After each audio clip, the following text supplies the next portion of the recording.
Yeah, good morning, everyone. Great to be here this morning. And happy that some of you made it here for the first session already. Was I introduced already? My name is Stefan Reinhardt from Allianz Global Investors. I do work in the Digital Distribution Europe team there. And I would like to today tell you a little bit about how we try to drive user experience with our distribution partners. So co-creation is the topic, and make digital topics available for our end clients. Maybe as a short introduction, Allianz Group might be well known to most of you. Allianz Global Investors, possibly not. We are an asset management firm, so we do take care of the investment of the assets of our clients, institutional clients and retail clients, so private clients. And why is it so important for us to provide digital solutions to our distribution partners? Simply, we don't have a distribution channel in Europe to retail clients. And so we are, of course, trying to get the best service to our end clients, to the customers. And this we try to achieve with helping our distribution partners to make the information available to them. So what do we look at today? I split my presentation in three parts. First, I would like to look at the situation shortly. I mean, most of you are quite familiar with the changed customer experience and expectations, of course, that we are here. So I keep that short, but I take a short view on the financial sector. This is the first presentation we have on that area. Then I will give you an insight in our offering for B2B partners. And at last, I would like to show you the use case, the product that we do have live with Commerzbank already, and show you how this is come to life. I would like to start like 20 years ago. Some of you might know that still, a library. There was a time we needed to write our bachelor thesis, a diploma, whatever, and it started here. And it was a really extensive time. I needed to use index cards still. If you were lucky, you had a keyword search with an IT system, and the only voice assistant was the person at the counter, at the front. They might point you to an area where you can look for books. This, of course, changed completely. Every one of us has his library directly with you. You have text search, voice search. You have dedicated apps for some topics. And this is completely normal for us now. I mean, we order our pizza right away from the couch. We know where it is and go downstairs to catch it up. While we are in office, we know which neighbor gets our package, and we can easily get that when getting home. And we just not only know when the cab arrives that you just ordered, you know who will come, and you know even the car. So basically saying information is all around us, and our customers have so much information from some industries, so that possibly their expectations rise as well in the financial industry. Let's take a look at the financial industry in the past. So what was happening? I mean, like 15 years ago, it's not that long ago. You would most likely have a personal conversation with a financial advisor in a banking branch, at your in your living room. Possibly some financial advisors went home. There was a very high density of branches. So in every small village in Germany, you had at least one, mostly two banking branches. The margins were good, no question. And regulatory requirements were quite limited. I mean, sure, financial industry was regulated all the time, which is good, no question. But this was very limited back the days. And the demand for information was quite limited. I mean, maybe some of you still remember these contracts you had with print-through papers where you got, let's say, just a paper copy at the end. This is long ago, and times changed. How does that look today? I mean, personal conversation is still critical. I mean, if you talk about money, you want to talk to a person most of the time. But this does not have to happen face-to-face. I mean, still we have personal conversations in banking branches, but most of the time you have that via VC or even just small topics you clarify via phone. And the pandemic changed a lot. I mean, I know no one who at least has a bit of experience with video conferences. I mean, even elder people, they have conversations in a pandemic with their grandchildren. I mean, everyone knows it. Everyone does it. Would my parents close a contract via VC? Maybe not yet, but they would appreciate to be able to have a conversation face to face without having an appointment in a banking branch, which is quite difficult. I mean, find your advisor today, find a bank at least today. Sometimes you need to travel a little bit. The pressure on margin is high. I mean, this changed a lot. I mean, this is quite the reason why we do have less branches available right now. And the regulation gets more extensive. All good things, but I mean, this is something you need to be aware about. This takes time. This takes IT resources and so on, and we touch on that on the next slide again. Yeah, and we discussed, or I discussed the demand of customers already. This changed a lot. I mean, you have so much information available just right at your fingertips. And if you would now have only one, let's say, fact sheet with the top 10 holdings of your investment, would that be enough? Not sure. So this is definitely changing. So what are the challenges of the sector? First of all, have digital documents available. And this is a prerequisite. If you want to have conversations via video conference, you need to have a digital form, which you fill out. But I personally do not know any distributor using print-through documents anymore. This is normal. But not everyone has the availability to sign that contract already via online banking or somehow digitally. And just think about that. You have a digital conversation via video conference, and then you start a print process. I mean, you would possibly need to print out the document, send it to your client. 2 days later, the client might have a question, rethinks his decision. If you're lucky, he sends the document back. Then you need to sign that or put that into your digital system and then archive the document. So this would be the first step I would suggest to optimize. You have other possibilities to optimize your processes, like shorten the time for preparation for client conversations. You should optimize the way you have the conversation. So really strict talk about what you really want to achieve with a client, what you want to talk about. And the follow-up support is also important. Give clients the possibility to do things themselves. So just if we talk about an investment account, you have possibly a savings plan. And take the example, the client has a savings plan of 100 euros. He wants to save 50 euros more per month. Do you really want to have an extra appointment with your bank advisor to spend, I don't know, like 2 hours of your time getting to the bank, have the appointment and get back? This is something clients could do on their own from the couch in 2 minutes. So make these possibilities available and you will free up time with your clients and, of course, of your bank advisors. Yeah, the regulatory requirements need to be considered. I mean, this is a must. So every once in a while, when a new regulation comes into place, you really need to make sure that this is available in your systems. You can't do business without that. And the digital portal, this is something which is also necessary right now. So you will have an online banking, you will possibly have an app. And here, you should provide as much as transparency to the products as possible. And I mean, we're talking about an intangible product, right? We had yesterday conversations about our presentations about cars. If you think about mobile phones and so on, I mean, this is emotional. People love that and they want to have it.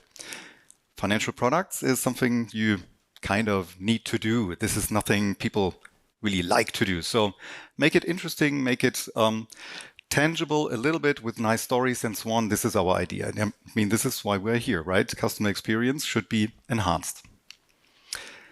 So how do we want to do that? And I would like to start with a small picture or a value proposition that we had for one of our fund families.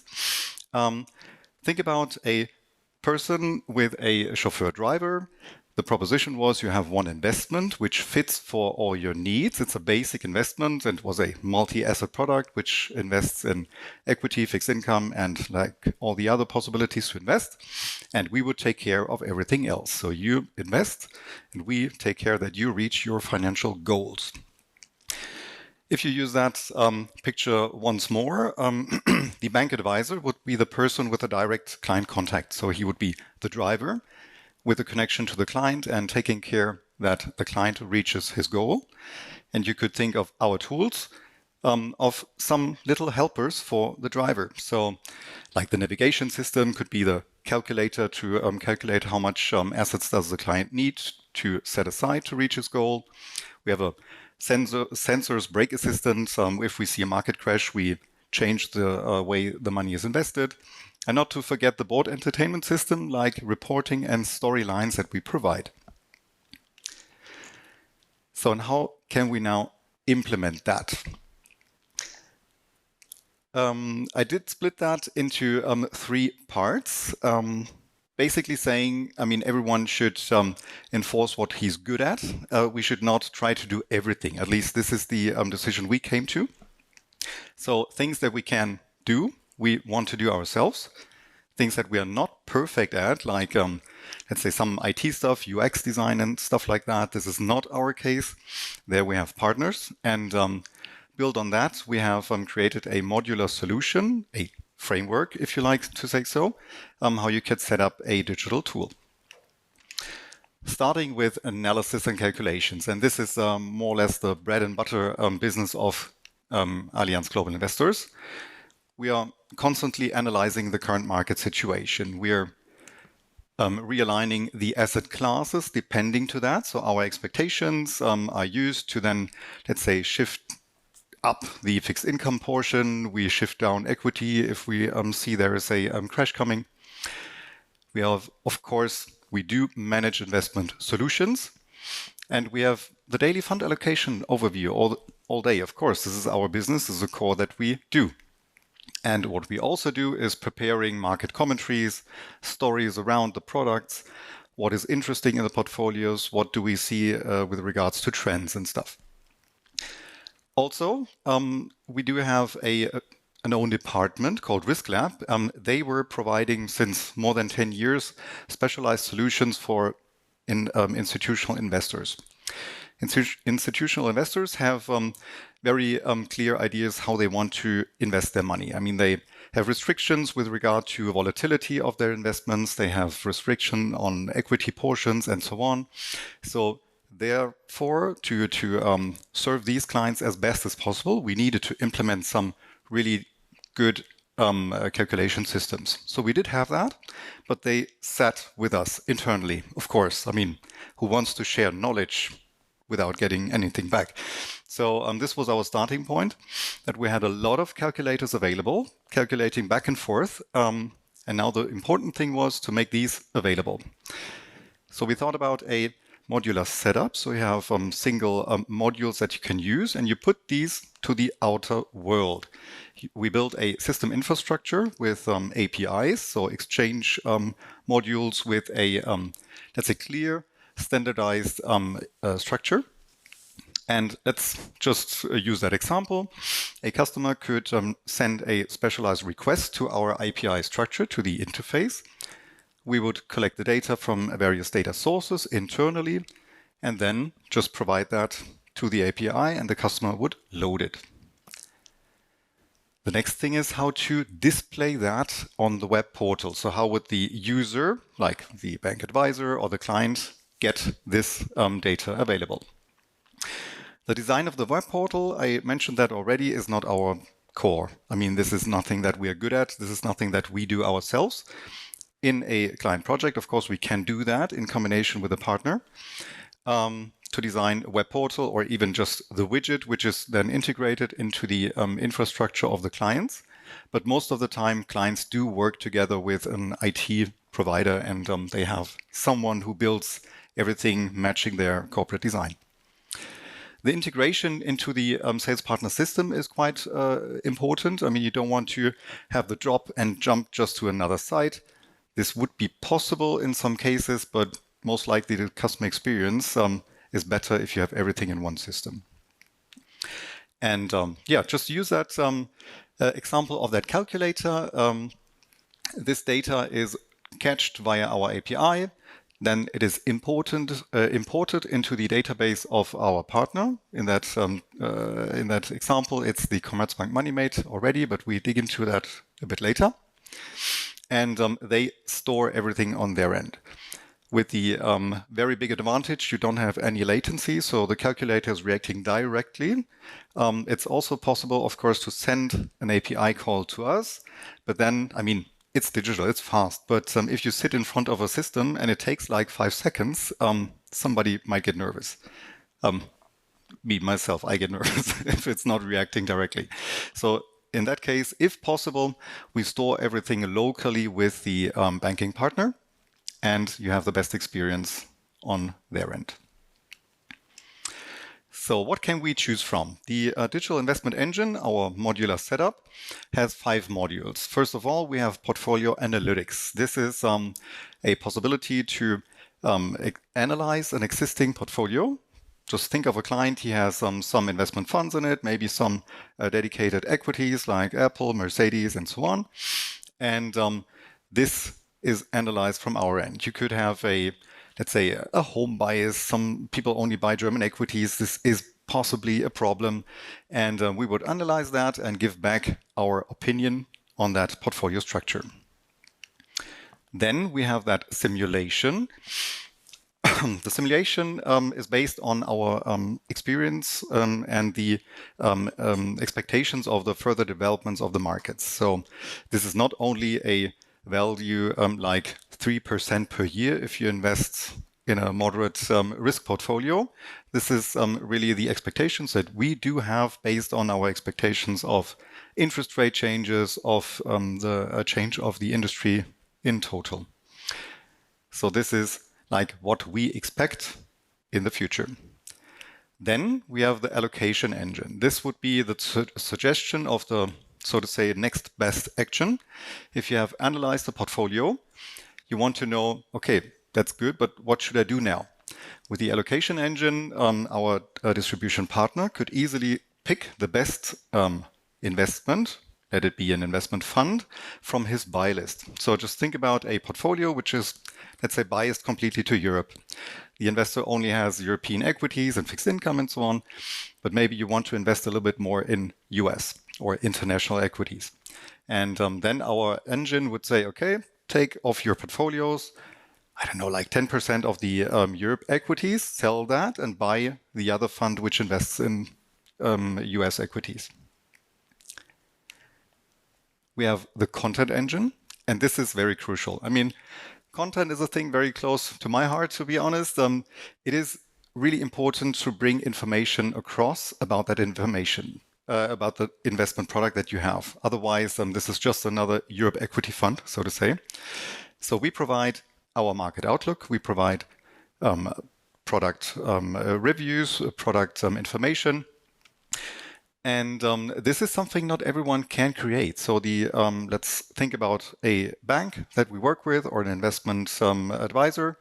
They can't look up everything. They don't have the insights into the portfolio like we have. So if the content should be provided, we need to do that. And very important here, this content should be available in a way that the customer likes to have it. We had that yesterday with you need to know what your client needs and where he needs that. So it should not be an expert report that nobody understands. So it should be something you are familiar with. So have some relation to the reality, the life of the customers, and be written so you learn something with that. And the last thing is the reporting engine. Here we do look deep into the portfolio, and this might be a portfolio actually thinking about that MoneyMate product. We are invested directly in equities. We are invested in a big range of funds, and we do look into these funds directly. So think about Apple, for example. You're directly invested. You're invested via several funds, and we look into every product and summarize the complete investment and show you the information right in the portal. So, and then a little bit, advertising on our end. I mean, this engine that we had, we presented that at a fair in Paris last month. And we won an award for that, for the best business development solution. And yeah, we're proud of that, of course. And it was clearly because it focuses on the needs of our investment clients. I mean, they want to implement a solution. They have the pressure to realize digitalization products. And we try to make these solutions available as easy as possible. So now I have a look at the use case, and I'm good in time. Commerzbank MoneyMate. This was a solution. I was happy to be the project manager on our end for this project. The aim was to have a digital product available for digital affine customers. The product should be easy to understand, easy to acquire. It should have, let's say, low barriers for the entry. It should not scare you off with things that you don't understand. So therefore, in the whole process, we wanted to make sure that every touch point with the customer is as easy as possible. We used simulation, reporting, and the content engine. And just to have a short look at the calculator, and here we have to smile all the time when I see it. Maybe you experienced yourself, you're living in a bubble. I mean, all of you are experts, and you see some stuff in your specific industry like all day. And we did as well. So we had a quite complicated calculator here with a lot of functionalities and really deep insights. We wanted to provide, honestly, the best information to the client. So we had scribbled a calculator, and lucky enough, and I mean, it was necessary, Commerzbank went to customers and showed it to them. And the customers had, look, very good, okay, a lot of information, but I need to think about that. And if you hear that from a client, they are gone. I mean, they think about it and they won't come back. So we said, okay, it needs to be as simple as possible. Therefore, we drilled down the left side to the really necessary information. So what do you want to invest? How much? How much monthly? How long? And an indication of the risk. I mean, you see these small waves. These should just indicate how risky can it be. What is your risk appetite? This is not the final decision. I mean, of course, you go through the whole, say, risk questionnaire, but this would be the first idea to give the information. What happens if you are, let's say, able to take more risk? And then on the right-hand side, we had line charts with, let's say, information about the complete time, but we skipped that completely. We had now three bars, the expected amount in a worse or a bad market scenario, and the expected amount in a good market scenario. And additionally, we just added a bit of text on top of that. So if you invest for 10 years, you have paid in 2,500 euros, and at the end, you got 6,000 euros as returns. And this worked. I mean, this we showed to clients, they understood it. Okay, bought, sounds good. Everyone was happy. So then we try to make the investment tangible. So we try to make it easy to understand where I'm invested in. I mean, what is the feeling? You invest money, you put it somewhere, and then you get once in a year an information, okay, this is your balance. I mean, a bit more would be good. So we try to make that a bit nice, a bit, let's say, informative. You get directly the information. You're invested in almost 900 companies. You have 25 branches covered, and you're in almost 60 countries invested. Additionally, of course, you would know the top 10 equity and fixed income positions. This is standard. But then additionally, we look into up to 30 countries, so the biggest countries, and you get the information, what are the top 3 companies I'm invested in, and what are the top 3, let's say, fixed income products that we hold, or with who do we hold that. Also here, we summarize everything. We look into all the investments in your portfolio and summarize that up. That, for example, if you want to know how much is my exposure into government bonds in Italy, you would be easy. You can easily look that up. Then the content, my last part. Here, as said, the absolute priority was to make it easy to understand, fun to read. Infotainment was the goal. So we wanted to educate the client a little bit. We wanted to be transparent what is happening in the portfolio. And therefore, you see, of course, pictures are important, but a nice written text was the goal. And I can share that much from our internal. I have a lot of very great colleagues, but they are writing expert texts for experts. So to do that, we really needed a content agency who is quite familiar with how people want to read stuff. So really easily written without any special terms and so on. And yeah, we're quite happy with the result. And this is online since like 2 years almost. This would be everything from my end.